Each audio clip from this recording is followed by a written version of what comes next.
సాయి మోహనుడి మాట సత్యమైన మాట. ఎదిగే కొద్దీ వదగాలి అందరూ చెప్తుంటారు. ఇది ఎలా? మనిషి ఎంత ఎదిగినా ఒదిగి ఉండాలి, కానీ అహంకరించకూడదు.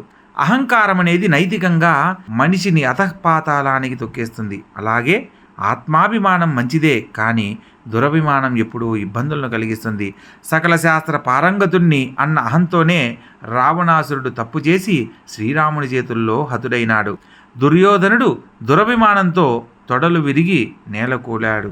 ఎంతటి తపోధనులైనా సరే అహంకారం కరిస్తే వాళ్ళ తపశక్తిని కోల్పోయి మళ్ళీ సంపాదించిన అంశాలెన్నో మన పురాణ ఇతిహాసాల్లో ఉన్నాయి. ద్వైతవనంలో ఉన్న పాండవులను అవమానించడానికి దుర్యోధనుడు దూర్వాసునికి సకల సేవలు చేసి మెప్పు పొంది ఆయన్ను పాండవుల మీదకి పంపుతారు. సూర్య వరప్రసాదంతో అక్షయపాత్రను పొందిన పాండవులు ఎందరో అన్నార్తుల ఆకలిని తీరుస్తూ అడవిలో సుఖంగా ఉన్నారు.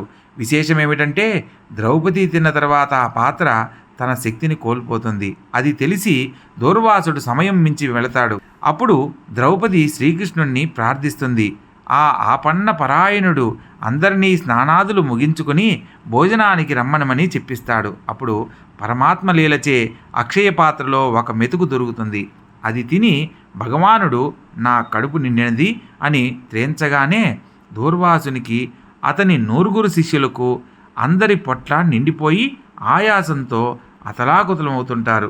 ఆ సమయంలో ధర్మజుని ఆజ్ఞతో భీముడు అందరినీ భోజనానికి ఆహ్వానిస్తాడు. శ్రీకృష్ణుడు కూడా వారికై ఎదురుచూస్తూ ఉన్నాడని చెబుతాడు. అప్పుడు వారు ఎవరి అండలో ఉన్నాడో ఆ లీలామానుషమూర్తిని గుర్తెరిగిన దూర్వాసుడు తన తప్పిదం తెలుసుకొని ఆయనకు ప్రణమిల్లి అహంకారంతో కోల్పోయిన తమ శక్తిని తిరిగి సంపాదించుకునేందుకు తపస్సుకు వెళ్ళిపోతాడు. అలాగే విశ్వామిత్రుడు కూడా. ఇలా ఎన్నో దృష్టాంతాలు అంటే రుజువులు మన పురాణ కథల్లో ఉన్నాయి. పురాణాలు మన నైతికతకు గురువులు. ఏది, ఎందుకు, ఎప్పుడు చేయాలి, చేయకూడదు అన్న ఇంగితాన్ని బోధిస్తాయి. మహా అద్భుతమైన మన పుణ్యభూమి కర్మభూమి.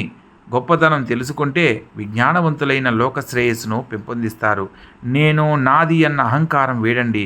భగవంతుని అండను పొందండి. సర్వం శ్రీ కృష్ణార్పణమస్తు. శివార్పణమస్తు. సాయినాథ అనుగ్రహ ప్రసిద్ధిరస్తు. శుభం భూయాత్.